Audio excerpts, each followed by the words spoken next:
This House should take the issue of CHPs as a crisis. The reason why it's a crisis, Mr. Speaker, every single time that I've seen Senator Boni Aluale, Senator Tabitha, Senator Eddy Okech, yours truly, Senator Ali Roba, go as members of Finance and Budget Committee to negotiate for proper additional revenue allocation to counties. What they have always fought for is monies that are non-discretionary to governors, money that is already committed that must be paid. And one of the non-discretionary amount of money that we always send to counties is monies committed to CHPs. We have fought for this, Mr. Speaker, and governors have got no excuse whatsoever not to pay CHPs, because it is money that we fight for in mediation. That is the basis for which money was added to governors to 415 billion in the last financial year. Mr. Speaker, I can tell you for a fact that this is factually true, that the national government has met its obligation, but the obligation by the county governments, they are not prioritizing paying these CHPs. I was in Migori County last week, Mr. Speaker, in Kuria East, to be specific, in Kegonga, and I met CHPs claiming that for the last 3 years, they have not been paid their money by the county government of Migori, Mr. Speaker. And these are people who suffer, like right now it is raining. They even don't have gumboots and equipment to even be able to support people who are sick in their families, Mr. Speaker. So this is something that as a House, Senator Mandago, who is the chair, must take seriously as a crisis. The COG to pay CHPs in Migori, in Taita Taveta, and all over the country where they have not been paid. I thank you, Mr. Speaker. Senator Mandago. With Senator Kinyua that road, he must also continue to support the government in the establishment of the national infrastructure.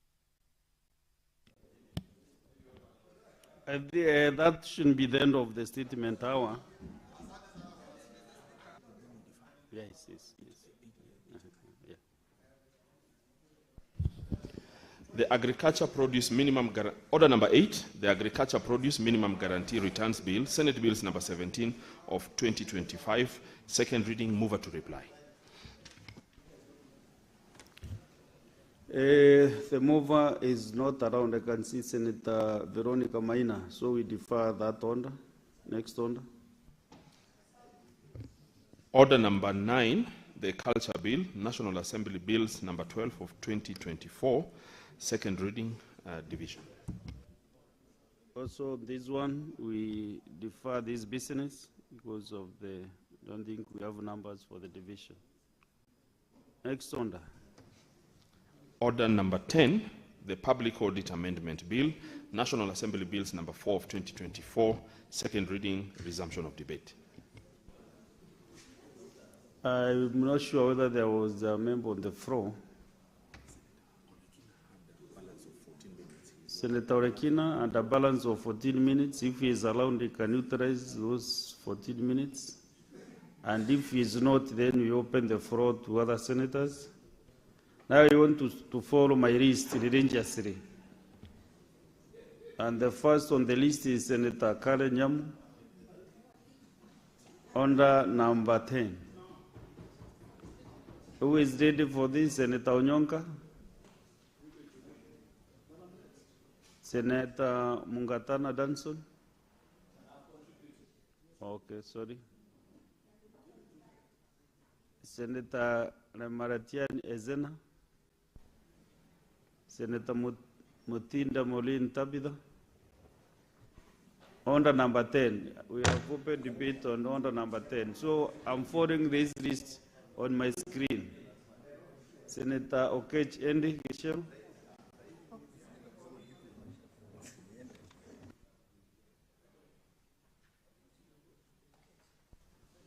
Yes.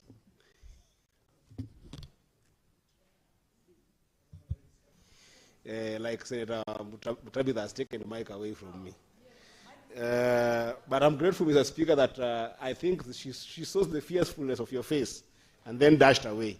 So I'm safe. Mr. Speaker, this is a very, very important bill that I hope that the members of this House, apart from just contributing on the significance of this bill, including the far-reaching effect it has in restructuring and reorganizing the Office of the Auditor General, and giving the Office of the Auditor General some leverage to be able to have some teeth in terms of action that they can be able to take. Mr. Speaker, some of the variable experiences that we have had in the course of audit in the committees that we have watchdog committees in the Senate should actually look at how we can be able to backdrop, Mr. Speaker, of the contention between the Senate and the COG. Of course, recognizing that the COG is a corporate body that has got no constitutional basis, so that if the governors want to insist that they will not come and answer audit queries, Mr. Speaker, to the House, because this is the House that makes laws, I want, first of all, to invite you as a Senate to look at Article 229 of the Constitution. And Article 9 of the Constitution, Mr. Speaker, says that there shall be an Office of the Auditor General, which is what, these queries don't die. The queries don't die. They never perish. Once a certificate has been issued by the Auditor General, they never perish. Once a certificate has been issued by the Auditor General, whether it's an adverse opinion certificate, whether it's a disclaimer of opinion, whether it's a simple qualified opinion by the Auditor General, Mr. Speaker, once those audit queries have been brought, they don't die. We're in a dilemma, Mr. Speaker, where we need to give life to this article of the Constitution, where we are seeing impunity, especially by governors, where they have started something that as Council of Governors, they can sit somewhere and decide as a jamboree that they can appear or not appear to committees of parliament to answer audit query questions. Mr. Speaker, what does this House do? An amendment that can give life to this particular article in this particular bill, so that we can be able to compel governors, even post leaving their office. Because, Mr. Speaker, if you look at Article 125 of the Constitution, it does say that this House and its committees have got the power equal to the Supreme Court to invite anybody, anytime, to bring evidence, to bring information. And look at Article 125 of the Constitution. It does say that this House and its committees have got the power equal to the Supreme Court to invite anybody, anytime, to bring evidence, to bring information, and to answer any queries, such as audit queries that we see in this country, Mr. Speaker.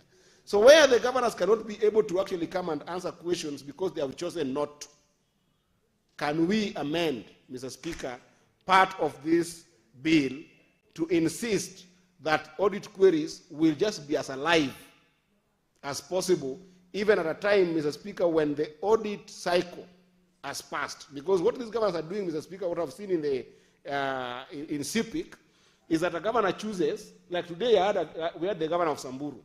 We almost had a banter among ourselves as senators. The governor of Samburu appears before me, Mr. Speaker, today, on a disclaimer of opinion.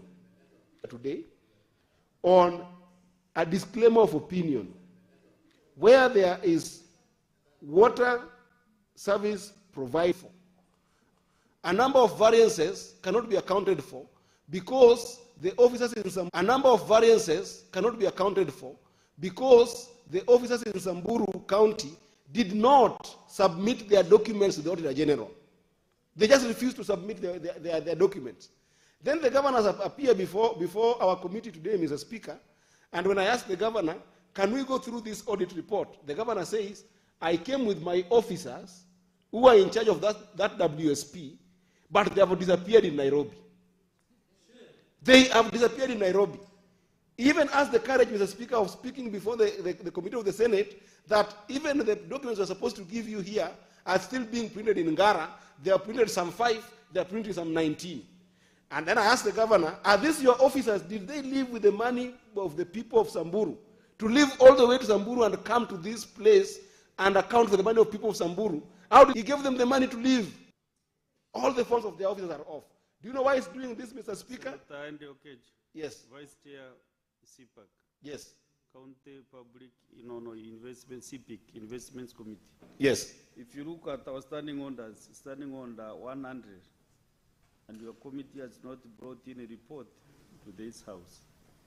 So that the matter is active in your committee, standing order 100 prohibits you from discussing that matter now until you bring the report to the House, to the Senate, and then you can move it and then we discuss.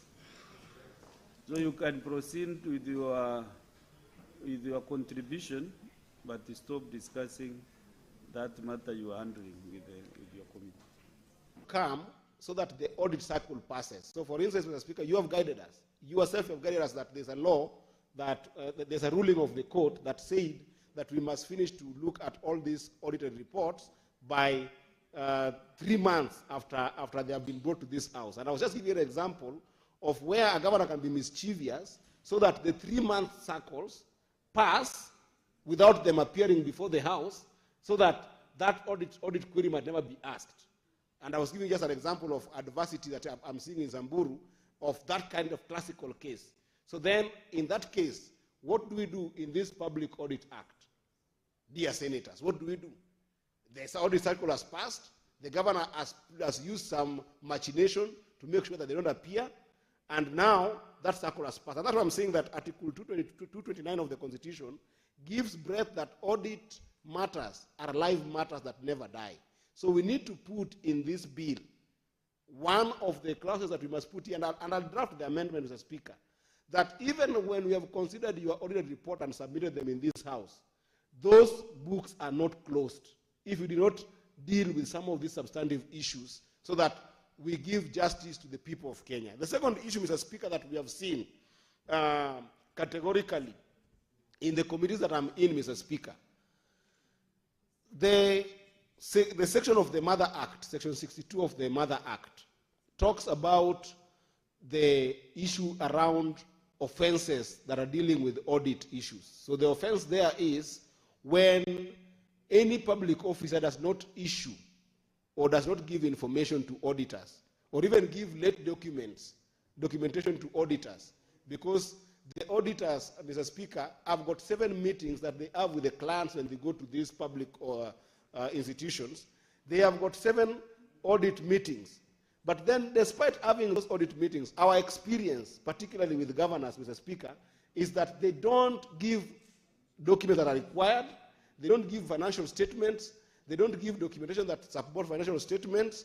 And therefore, the auditors cannot be able to make sense of some of these audited documents, Mr. Speaker. So I wanted to suggest, Mr. Speaker, that we give more life to Section 62 of the Public Audit Act, Mr. Speaker. Because the only thing that is there is a prescription of what penalties, first of all, what offenses they are and what penalties must be given. It says that those who do not give their breach of law, they did not submit their documents. They did not submit their documents. They did not give sufficient information, or they just refused. They just refused to appear during audit cycle. We just Senate there was to appear during audit cycle. We just Senate there was a breach of law. That's not enough, Mr. Speaker. The governors are getting qualification because you have just said that they are breach of the law. So what? If they are in the breach of the law, there has to be. If they are in the breach of the law, there has to be an amendment of that section of this Public Audit Act that prescriptively gives the audit and watchdog committees of Parliament the power to take action. Because committees of Parliament, the power to take action. Because sometimes, Mr. Speaker, and then we have got COB, and then we have got the National Treasury, the only action they can be able to take access to funds, or EACC takes them. So whether EACC gets compromised along the way, we cannot tell. Exploitation of this particular section of the law that's supposed to be enforced and appealed, Mr. Speaker, that I hope that this Senate will take a very critical look into, so that when audit queries, it becomes adoption of reports, and then, Mr. Speaker, we cannot be able to make sense of how we will be able to recover funds, Mr. Speaker. Another element of this bill that I thought that was very important, Mr. Speaker, this bill is the first bill that tends to actually hold individuals to account, Mr. Speaker, particular officers who might have violated the laws of the Public Audit Act, Mr. Speaker. Particular institutions are so many, Mr. Speaker, that you cannot be able to bring. But there are glaring role whatsoever in these companies. Number one, the officers of that company never complained. They never complained. 25 million, Mr. Speaker, in question. Did not complain. They still worked. But when you looked at the commercial losses of the water company, Mr. Speaker, they are almost 53% than revenue water. Water that is not accounted for. So you can start seeing that there is indeed a correlation between non-reception of their salaries and the high non-revenue water in those counties. Because most likely there is water that is being given to people, but they are taking that money away, and most likely that money is more than what they should be earning as employees of that company. So when you get to that kind of situation, Mr. Speaker, yet the Auditor General had closed the certificate, how do you deal with it? I think it will need a special audit so that you can be able to go and audit that kind of firm. But our laws currently, Mr. Speaker, have got no the proper architecture for special audit. And the reason is simple, Mr. Speaker, because out of the 12,000 entities that the Auditor General is considering, they have a limited budget. So that once they close a certificate, financing a special audit, a forensic audit on some of these issues becomes a very difficult issue, Mr. Speaker. I think this is an opportunity to look at this bill and be able to introduce an amendment that will be able to give the Auditor General capacity to go and do forensic audits where the committees of Parliament have got no doubt whatsoever that there could be a malicious thing that is happening on corruption. Lastly, Mr. Speaker, what I think that will be important for this bill to look up, because most of the clauses that are here, Mr. Speaker, are really self-explanatory, Mr. Speaker. I'm just looking at opportunities for us to be able to add on what will make Parliament more effective, Mr. Speaker. Mr. Speaker, we must have an audit function that can allow this House of Parliament, and I know this one is controversial because there's a broad-based arrangement, Mr. Speaker. We must allow this House to have a bird's eye view position on the issue of debt in this country, Mr. Speaker. We cannot have a country, Mr. Speaker, where three institutions that are critical to debt management in our country, Mr. Speaker, and especially the Auditor General, cannot be able to have clarity on what is our debt stock. Because, Mr. Speaker, if you look at what the Auditor General has been telling us about our debt stock, it is almost difficult to harmonize what the National Treasury is saying, what the CBK is saying about our national debt, and what Auditor General is saying about our national debt, Mr. Speaker. It means that there's a small audit function that is critical that we must be able to put exclusively on the national debt management in this country, Mr. Speaker.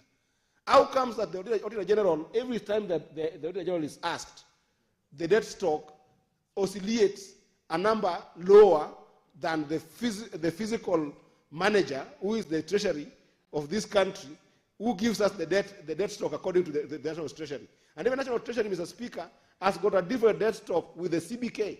For instance, the BPS that my brother Olekina was discussing together with my brother Senator Sifuna of Nairobi. That BPS, Mr. Speaker, that was brought to us here, puts our national debt stock around 12 trillion.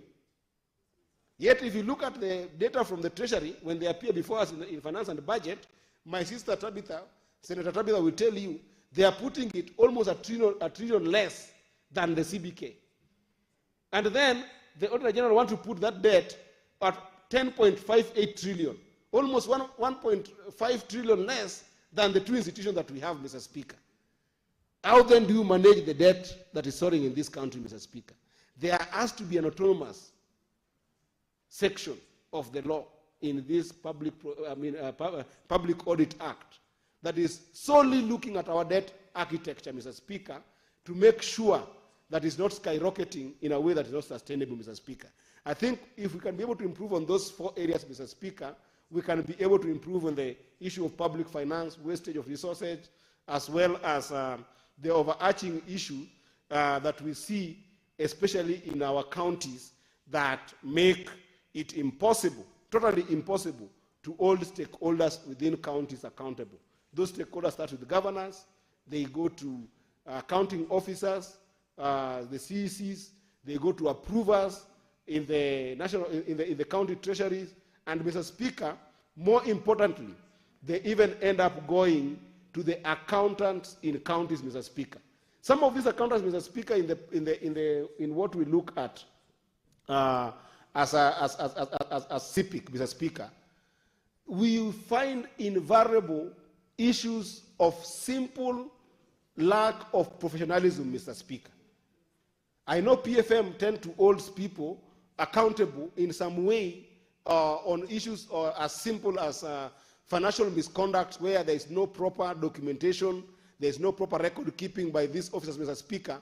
But I think, Mr. Speaker, there's an opportunity in this particular bill to even being able to correct for the rot of accountants who are not able to work with the auditors to be able to harmonize simple variances, inaccuracies in financial statements, Mr. Speaker. That to the extent that you find that some of these accountants, Mr. Speaker, are not even in good standing with this accountant institute is called what? ISPAC. They are not in good accounting standards, Mr. Speaker. And I think that this bill can be able to hold them accountable as individuals, even before you think about the governor, so that once this bill passes, all those people are held accountable, Mr. Speaker. With that, Mr. Speaker, I don't want to talk much because I'm seeing my brother, Senator Lekina, whose time probably was cut, or maybe he had gone to take tea or take some notes. He is back in the house, and I want to be fair that anybody else can be able to also contribute in this bill. I totally support this bill, Mr. Speaker, and I hope that those amendments that I've talked to, I'll work with the drafters to make sure that we bring them to the House so that they can give meat to this bill. I support, Mr. Speaker. Unfortunately, you have overshot your time. The system did not even DRS. So you have not done any favor to the members who are left waiting. Senator Rekina, you know, Standing Order 36 is very explicit on what happens on your case. But with the reasons that you have given to the chair, I will use the Standing Order number 1 brightly to allow you to spend the 15 minutes.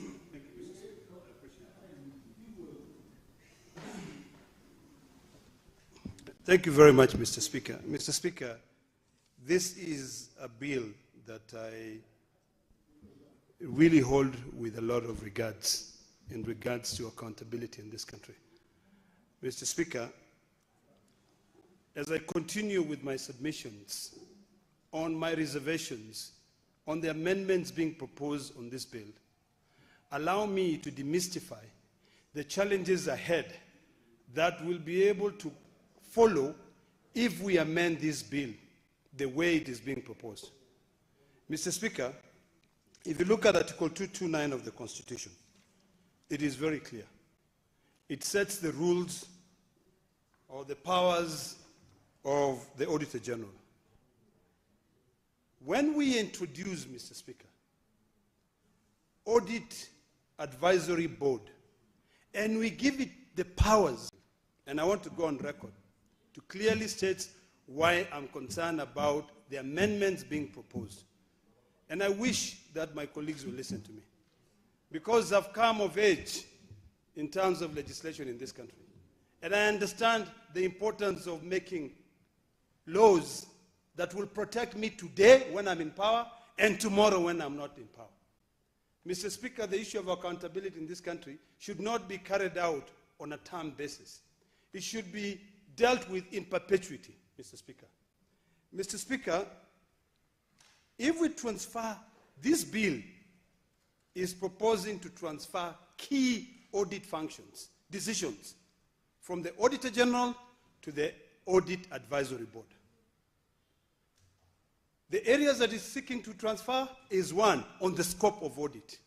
The current Public Audit Act, Section 31, clearly stipulates on the definition of the scope of audit, where it is a process which is outlined.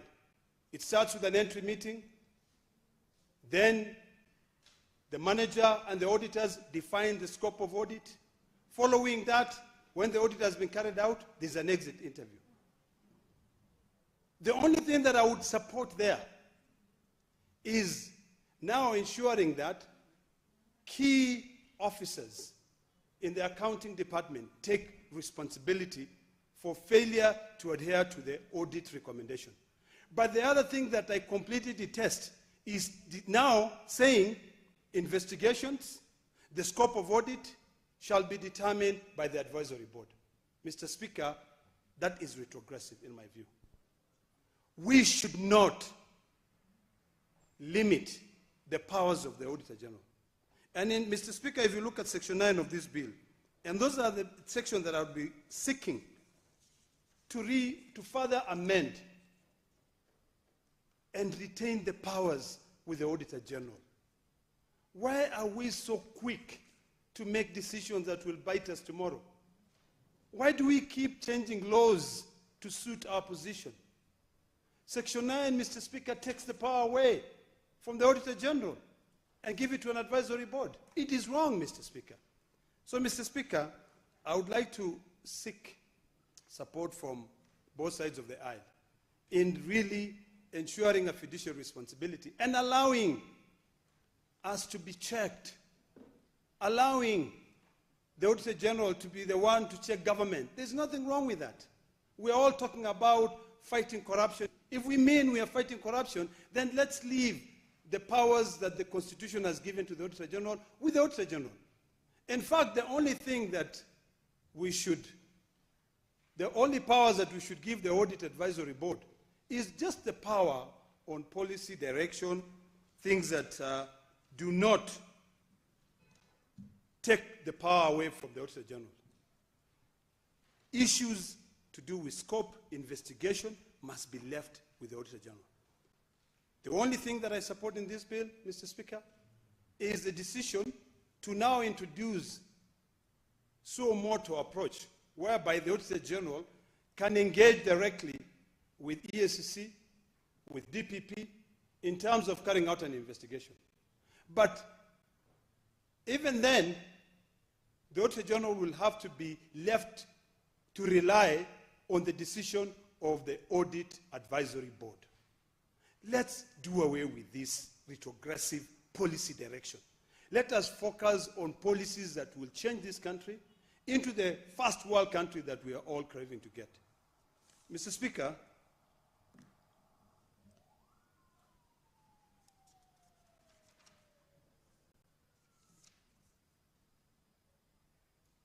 the way this bill has been, the amendments, the way they have been produced or proposed, is now to give the veto powers of decisions made. Hypothetically, and I'll try to demystify this, the Auditor General renders her opinion. And then the advisory board comes and veto and says this is not the right way. Let's do away with that. If you look at Section 9 of this bill, Mr. Speaker, I read through this bill overnight, and I've been going through it over and over and over. If you read the amendments, and I'm just going to read them. It says Section 9 of, this is the amendment to Section 11 of CAP. Mr. Speaker, my eyes are not seeing very well, so let me try and, the faint is, I'm getting old. My eyes are getting old, I think. I'm still very young. Section 9 of the Principal Act is amended by deleting Section 1, subsection 1 of the substituting thereof, and substituting thereof the following new subsection. The position of the Auditor General shall become vacant upon expiry of the Auditor General terms if the Auditor General dies, where a notice in writing addressed to the President, the Auditor General resigns. If the Auditor General is removed from office under any of the... No, that's not the part I wanted to read. Let me go back to the section that I wanted.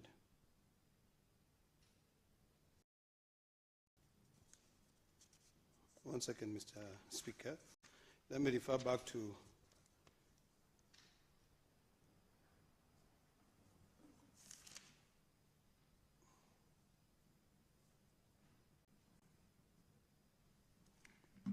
Mr. Speaker, just allow me. I think I've been reading too much.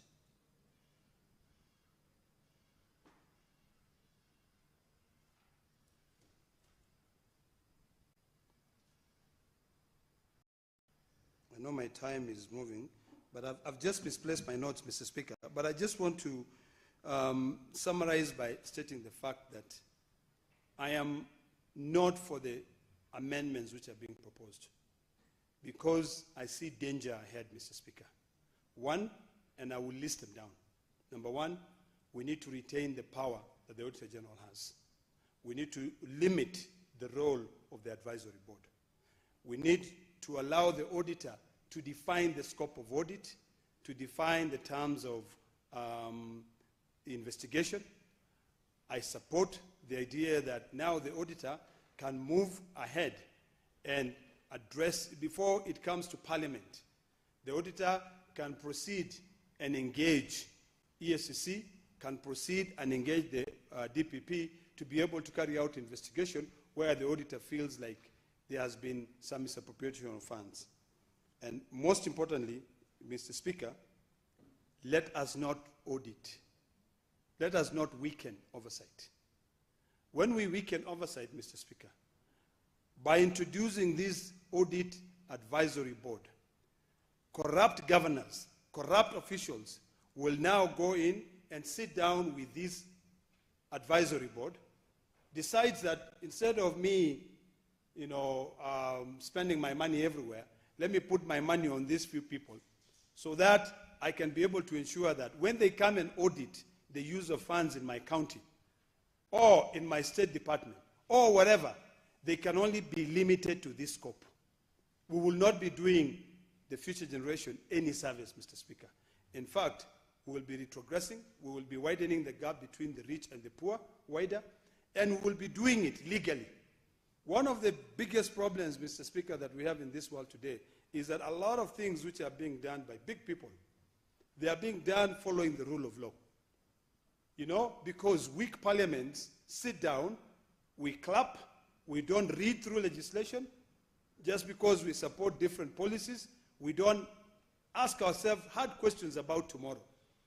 When we are not empowered tomorrow, what will happen to that piece of legislation? It will come and haunt us. We might clap for it now, we might be very, very happy that this thing is going to happen. But when the people of my county of Narok are not getting services, because now the governor or anybody else has been able to sit down with an advisory committee and told them that just audit these and not the rest, the people, the tears that those people have, Mr. Speaker, will haunt me even in my grave. So, Mr. Speaker, with my clear conscience, I would like to reserve my position of not supporting this bill, and I would want to suggest that we look at amending the amendments which were brought by the National Assembly and put some sense into this. In fact, if I were to be asked, what's the point of having the Audit Advisory Board? What is the point of having that? Instead of finding a way that the Controller of Budget, the Auditor General, the investigating agencies, the Senate, and other oversight bodies can be able to work together and entrench that into these new amendments, we are now bringing another layer. And remember, that advisory board will also have to be paid, Mr. Speaker. So any piece of legislation that we come up with must be one that saves the country money, not one that continues to burden the taxpayers. These amendments, Mr. Speaker, and I welcome everyone to go and look and read through them. These amendments will overburden the taxpayers, number one. These amendments will make oversight very weak. These amendments will introduce political interference in the audit process. These amendments will literally make an Auditor General another just civil servant. They will not get any power. It is good for us to align the amendments that we made in the PFM Act with the Public Audit Act, but we retain the powers of the Auditor General as per section, is it Article 229 of the Constitution. That is the only way that we are going to be progressive as a nation, and that is the only way that will ensure a fiduciary responsibility, and that is the only way, Mr. Speaker, we will be able to support our institutions. Let us support institutions. Let us give them the powers that they want. Finally, Mr. Speaker, there was the issue of which everyone was clapping and saying, this is fantastic, this is very good. The issue of the Public Audit Fund. Yes, but leaving it the mercy of members of the National Assembly, it is going to be very difficult, Mr. Speaker. You know, I think what we should be doing is to enhance the percentage that will be drawn from the consolidated fund to fund that public audit fund. From the 0.2%, let us increase it to, let's say, 3% and make it very, in fact, will save us a lot of money. We'll save this country a lot of money. But we should not leave everything to have all these layers of approvals. You know recently what happened, Mr. Speaker, and I don't want to mention, when it comes to the issue of the CDF, you know what happened in Mombasa. And of course, I don't want to mention that. But when your pocket is lined, then you will be inclined to support a particular position. You know, if the auditor, if we now support and say we have this audit advisory board, and it moves on and it defines the scope of audit, if tomorrow money is misappropriated and we just clap our hands and we say thank you, and we have taken away the independence of the auditor, it is our children who will cry, Mr. Speaker. So, Mr. Speaker, I want to stop there, but remind us of our duty as legislators, that we are here to ensure that we promote legislations for future generations, but not legislations to support the time when we're in office. Thank you, Mr. Speaker. Very well, Senator Ososi Ngonfrey.